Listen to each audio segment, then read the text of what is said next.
മനുഷ്യനെ തിന്നാൻ പിന്നെ അരി വരൂല. ഫ്ലൈറ്റുകൾക്ക് യാത്ര ചെയ്യാന്നല്ലാതെ മനുഷ്യന് ജീവിക്കാൻ ആവശ്യമായത് ഒന്നുമേ കൊണ്ടുകൊടുക്കാൻ കപ്പലുകൾക്ക് സാധിക്കാതെ വന്നാൽ മനുഷ്യന്മാർ പട്ടിണി കിടന്ന് മരിക്കൂലേ? അങ്ങനെ ഒരു ആഗോള താപനം, കടലിന്റെ ഗതിയെ അള്ളാഹു മാറ്റാൻ പോവുകയാണ്. ആ മാറ്റങ്ങൾ ഗ്രീൻലാൻഡിൽ തുടങ്ങിക്കഴിഞ്ഞു. ഡെൻമാർക്കിലെ ഐസുമലകൾ കാണാതെയായി തുടങ്ങി. ചൈനയുടെ മൂലകളിലുള്ള മലകൾ കാണാതെയായി തുടങ്ങി.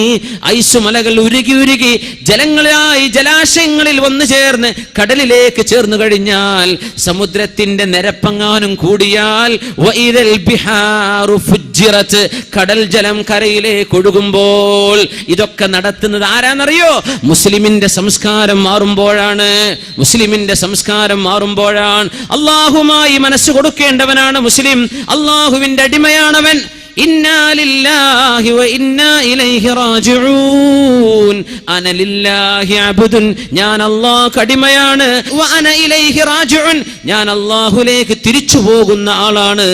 ഈ ബോധം മനസ്സിലുണ്ടായി ജീവിക്കേണ്ട മുസ്ലിം, ഇവിടുത്തെ യൂറോപ്യന്മാരോ പാശ്ചാത്യന്മാരോ അമേരിക്കക്കാരനോ കനേഡിയൻസോ ജീവിക്കുന്ന പോലെ നമ്മുടെ നാട്ടിലെ മക്കളും കള്ളുകുടിയന്മാരും വ്യഭിചാരികളുമായി പോയാൽ റസൂലുള്ളാഹി സ്വല്ലല്ലാഹു അലൈഹി വസല്ലം പറയുമായിരുന്നു, നിങ്ങളുടെ മുൻഗാമികൾ കാണാത്ത രോഗങ്ങൾ നിങ്ങൾക്ക് കാണേണ്ടി വരും. നിങ്ങളുടെ മുൻഗാമികൾ കണ്ടിട്ടില്ലാത്ത രോഗങ്ങൾ കൊണ്ട് അല്ലാഹു നിങ്ങളെ പരീക്ഷിക്കും. എപ്പോഴെന്നറിയുമോ? ഇദാ ഫശാ ഫീകുമുൽ ഖുബുസു, വ്യഭിചാരം നിങ്ങളിൽ പ്രത്യക്ഷപ്പെട്ടു തുടങ്ങിയാൽ അല്ലാഹു നിങ്ങൾക്ക് മുൻ സമൂഹങ്ങളിൽ ഒന്നും കണ്ടിട്ടില്ലാത്ത വിധം സെക്ഷലി ട്രാൻസ്മിറ്റീവ് ഡിസീസസ് നിങ്ങളുടെ വീടുകളിലേക്ക്, തെരുവുകളിലേക്ക്, ആശുപത്രികളിലേക്ക് മനുഷ്യൻ കണ്ടാൽ ഇറക്കുന്ന രീതിയിലുള്ള രോഗങ്ങൾ അള്ളാഹു നിങ്ങൾക്ക് തരാനുള്ള കാരണം റബ്ബിന്റെ നിയമം നിങ്ങൾ കാറ്റിൽ പറത്തുമ്പോഴാണ്. ഗൗരവത്തിൽ ജീവിക്കേണ്ട കാലം. മുമ്പൊന്നും അത്ര പ്രയാസം ഉണ്ടായിട്ടില്ല മുസ്ലിമീങ്ങൾക്ക് ജീവിക്കാൻ. ഇന്ന് ഭയങ്കര പ്രയാസമാണ്. സൗദി അറേബ്യയിലെ King Abdul Aziz Foundation for Science and Technology, അവര് ഓരോ 3 മിനിറ്റിലും ഓരോ പോൺ സൈറ്റുകൾ, തോന്നിവാസത്തിന്റെ വ്യഭിചാരത്തിന്റെ സൈറ്റുകൾ പ്രത്യക്ഷപ്പെടുന്നത് കണ്ടെത്തിയിട്ട് പറയാ, ഒരു ദിവസം മിനിമം 100 വ്യഭിചാരത്തിന്റെ സൈറ്റുകൾ അവർ ബ്ലോക്ക് ചെയ്തുകൊണ്ടിരിക്കുകയാണ്. സുബ്ഹാനല്ലാഹ്. തിന്മ ഇല്ലാത്തൊരു ലോകം ജീവിക്കാൻ പറ്റും. ഈ തിന്മന്റെ ഇടയിൽ നമുക്ക് മുസ്ലിമായിട്ട് ജീവിക്കണം. ഇതാണ് നമ്മൾ ഇനി ചെയ്യാൻ പോണത്. ഇതിന്റെ ഇടയിൽ നമുക്ക് ജീവിക്കണം മുസ്ലിമായിട്ട്.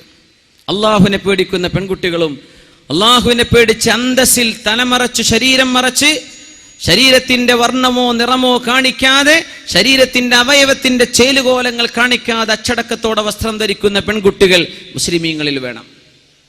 മുസ്ലിം പെൺകുട്ടികൾ അങ്ങനെയാവണം. മുസ്ലിം ചെറുപ്പക്കാർ കണ്ടാൽ ഒരു മുസ്ലിമാണെന്ന് തോന്നണം, ഹിപ്പിയാന്ന് തോന്നരുത്. കണ്ടാൽ നല്ല അന്തസ്സുള്ള മുസ്ലിമായിട്ട് ജീവിക്കുന്ന ചെറുപ്പക്കാർ വേണം. പരിശുദ്ധ റസൂലുള്ളാഹി സ്വല്ലല്ലാഹു അലൈഹി വസല്ലം തങ്ങളുടെ മുമ്പിലേക്ക് ഒരു സ്വഹാബി ഇങ്ങനെ വരുന്നു. സ്വഹാബിയുടെ നെറ്റിയിൽ നിന്ന് ഇങ്ങനെ ചോര ഒലിക്കുന്നുണ്ട്. നെറ്റി പൊളിഞ്ഞിട്ടേ ചോര വരുന്നുണ്ട്. തങ്ങൾ ചോദിച്ചു, മാ ഹാദാ, എന്ത് പറ്റി? ഒന്നുമില്ല നബി, എന്നെ കഥ പറയണ്ട. ഞാൻ മുസ്ലിമാകുന്നതിന് മുമ്പ് ഒരു പെണ്ണിനേറ്റ് ലോഹ്യത്തിലായിരുന്നു. ഇസ്ലാമിലേക്ക് വരുന്നതിൻ്റെ മുമ്പ് ഞാനിപ്പോൾ മുസ്ലിമായി. ഞാൻ ഇപ്പോൾ അവളോട് ഒരു കോണ്ടാക്റ്റും ഇല്ല. പക്ഷെ നബിയെ, ഞാനിങ്ങനെ വരുന്ന വരവിലെ അവളെൻ്റെ എതിരിലേക്ക് ഇങ്ങനെ പോകുന്നുണ്ട്. ഞാൻ സലാം പറഞ്ഞിട്ടില്ലേ? അന്യ പെണ്ണുങ്ങളോട് സലാം പറയൽ ഹറാമ. പൊന്നു സഹോദരന്മാരെ, അമ്മായിൻ്റെ മക്കളാ മുത്തമ്മാൻ്റെ മക്കളാന്ന് പറഞ്ഞ് സലാം പറയാൻ നിൽക്കണ്ടേ? അതുപോലെ ഹറാമാണെങ്കിൽ പിന്നെ നിങ്ങളെ ബാക്കി വർത്താനങ്ങളൊക്കെ എന്താ നിങ്ങൾ മനസ്സിലാക്കിക്കോളൂ.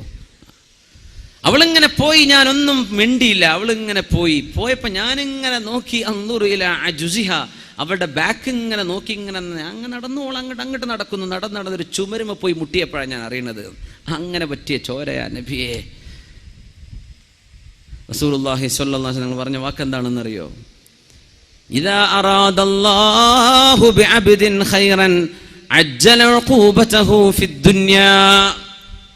അല്ലാഹു ഒരു മനുഷ്യന് ഖൈർ ചെയ്യാൻ ഉദ്ദേശിച്ചാൽ അതിന്റെ ശിക്ഷ അല്ലാഹു ഇവിടെ തന്നെ കൊടുക്കും. ഇവിടെ തന്നെ കൊടുക്കും. ഇതിനർത്ഥം എന്താണെന്നറിയോ? ആ നോക്കിയതൊരു കുറ്റമായിരുന്നു. സ്വഹാബികൾ മഅസൂമികളായിട്ടല്ല, സ്വഹാബികൾ മഅസൂമുകളല്ല.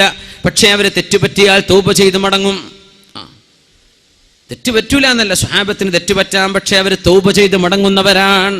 അല്ലാഹുവിലേക്ക് തിരിച്ചു നടക്കുന്നവരാണവർ. നമ്മളെപ്പോലെയല്ല, സാരല്ല, അങ്ങനെയല്ല. ആ നോക്കിയതുപോലും തെറ്റായിരുന്നു.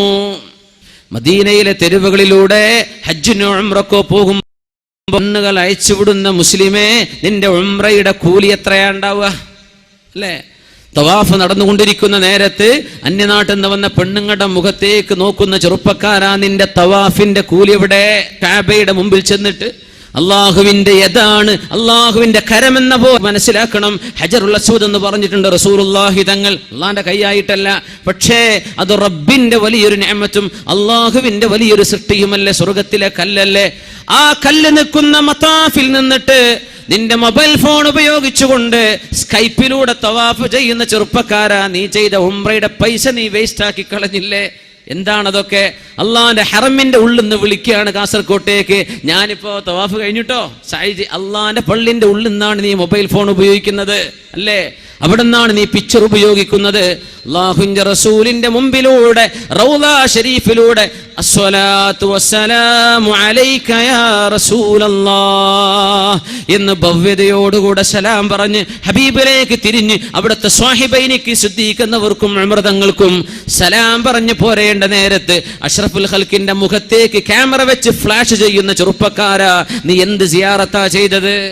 എന്ത് ഉംറയാണ് നിന്റെ ഉംറ? റസൂലുള്ളാഹിന്റെ പള്ളിയിൽ നീ സംസാരിച്ചില്ലേ? ലാ തർഫഉ അസ്വാതകും ഫൗക സൗത്തിൻ നബി. പുണ്യ റസൂൽ കടന്നുറങ്ങുന്ന റൗളയുണ്ടവിടെ, ഹബീബ് അവിടെ സംസാരിക്കുന്നില്ല. എന്റെ ഹബീബിന്റെ സംസാരത്തെക്കാൾ നിങ്ങളുടെ ശബ്ദം ഉയർന്നാൽ അൻതഹബത അമാലുകും വഅൻതും ലാ തശ്ഉറൂൻ, നിങ്ങൾ അറിയാത്ത വിധം നിങ്ങൾ ചെയ്ത സർവ്വ അമലും പൊളിഞ്ഞു പോകും. റസൂലുള്ളാഹിന്റെ റൗളയിൽ ചെന്ന് ഫോട്ടോ എടുത്താൽ നിന്റെ അമലുകൾ പൊളിഞ്ഞു പോകും. മുഅ്മിനേ, മനസ്സിലാക്കണം.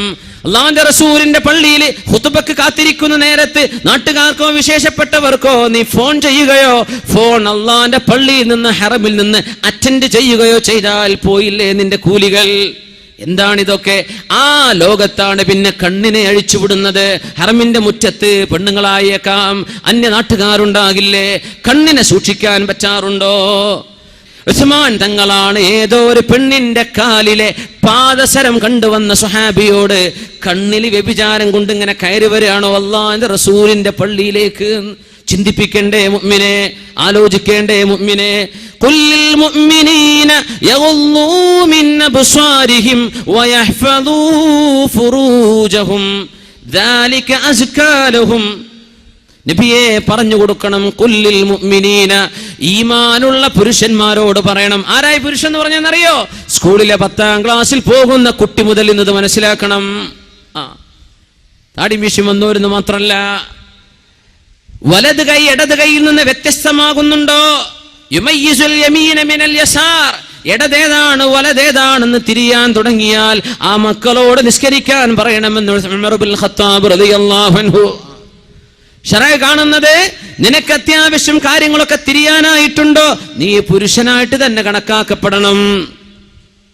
റസൂലുള്ളാഹി സ്വല്ലല്ലാഹു അലൈഹി വസല്ലം തങ്ങൾ പരിശുദ്ധമായ സൂറത്തുൻ നൂറിലൂടെ മനോഹരമായ ഒരു ആയത്ത് പറഞ്ഞു തന്നിട്ടില്ലേ?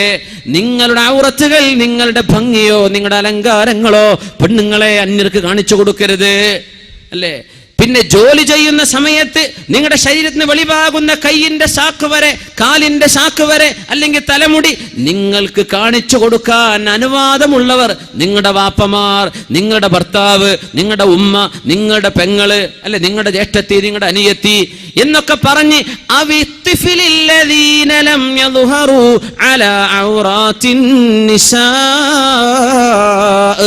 അല്ലാഹു തആല ഉപയോഗിക്കുന്ന വാക്കുകളുടെ കണിശത ഒന്ന് നോക്കണം. ആർക്കേ കാണിച്ചു കൊടുക്കാൻ പറ്റൂ?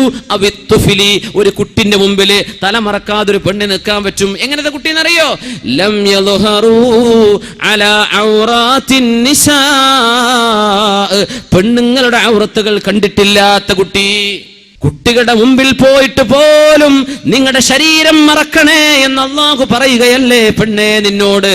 എല്ലാ കുട്ടികളും എന്ന് അല്ലാഹു പറഞ്ഞിരുന്നുവെങ്കിൽ 21ാം നൂറ്റാണ്ടിലെ കുട്ടി പിന്നെ വലിയ ഉമ്മയെ കയറിയേനെ. അതുകൊണ്ടാണ് ലം യൽഹറൂ അലാ ഔറാത്തിൻ നിസാ മശ്റൂതായ ജുംലയാണ്, കണ്ടീഷണൽ ക്ലോസ്. എന്താണെന്നറിയോ? ഔറത്തൊന്നും തിരിയാത്ത കുട്ടി, ആ കുട്ടിന്റെ മുമ്പിലായിക്കോട്ടെ. മനുഷ്യന്റെ ഉള്ളിൽ കിടക്കുന്ന സ്വകാര്യതകൾ തിരിച്ചറിഞ്ഞ കുട്ടികളെ നിങ്ങൾ വലിയവരെ പോലെ കാണണം എന്ന് പറഞ്ഞ ശരീഅത്തിൽ നിന്നാണ് നമ്മൾ സംസാരിക്കുന്നത്. നമ്മുടെ കണ്ണുകൾ സൂക്ഷിക്കുന്നുണ്ടോ? കാതുകൾ സൂക്ഷിക്കുന്നുണ്ടോ? മനസ്സുകൾ സൂക്ഷിക്കുന്നുണ്ടോ? ഖുല്ലിൽ മുഅ്മിനീന, നബിയെ നിങ്ങൾ പറയണം, നിങ്ങൾ പറഞ്ഞാൽ യഗുല്ലൂ, അവരനുസരിക്കുക തന്നെ ചെയ്യും. യഗുല്ലൂന എന്നല്ല, ഖുൽ യഗുല്ലൂ, ഖുൽ യഗുല്ലൂ, അങ്ങയോടുള്ള ആജ്ഞയാണ്, അതിന്റെ ജവാബാണ് നബിയെ. യഗുല്ലൂ, അവർ അങ്ങ് പറഞ്ഞത് അനുസരിക്കുന്നവരാണ്, കണ്ണു ചിമ്മും. ഇബ്നു മസ്ഊദ് റളിയല്ലാഹു അൻഹു ജനാസ സംസ്കരിക്കാൻ വേണ്ടി പോയപ്പോ അവിടുത്തെ സ്വഹാബിൽപ്പെട്ട ഒരാള് അവിടെയുള്ള വീടിന്റെ ഉള്ളിലേക്ക് കണ്ണയക്കുകയും വീടിന്റെ അടുക്കളയിൽ ഒരു പെണ്ണിനെ നോക്കുന്നത് മഹാനായ ഇബ്നു മസ്ഊദ് റളിയല്ലാഹു അൻഹു കണ്ടപ്പോ, ലവിം ഫഖഅത് ഐനുക ലകാന ഖൈറൻ ലക, നിന്റെ കണ്ണ് കുത്തി പൊട്ടിക്കുകയാണെങ്കിൽ അതായിരുന്നു മോനെ നിനക്ക് ഈ ജുമഈ ജനാസ സംസ്കരിക്കാൻ വന്നതിനേക്കാളും ഖൈർ. നീ അന്യ പെണ്ണിനെ നോക്കുകയല്ലേ. ജനാസക്ക് പോകുമ്പോ ഇത് ഉറൂസിന് വരുമ്പോഴും ബാധകമാണ് സഹോദര, കല്യാണത്തിന് വരുമ്പോഴും ബാധകമാണ്, വഅദിന് വരുമ്പോഴും ബാധകമാണ്. കല്യാണത്തിനോ സദ്യക്കോ കൂടുമ്പോൾ നിനക്ക് കാണാൻ പാടില്ലാത്തവരോട് പാടില്ല. അള്ളാന്റെ നിയമം അതാണ്. നീ അബ്ദാണോ അള്ളാഹ് കടിമയാണോ എന്നാണ് വിഷയം. അള്ളാഹ് പറഞ്ഞത് റബ്ബിന്റെ നിയമം ഇതാ, അതനുസരിക്കാൻ നീ ഒരുക്കമാണോ?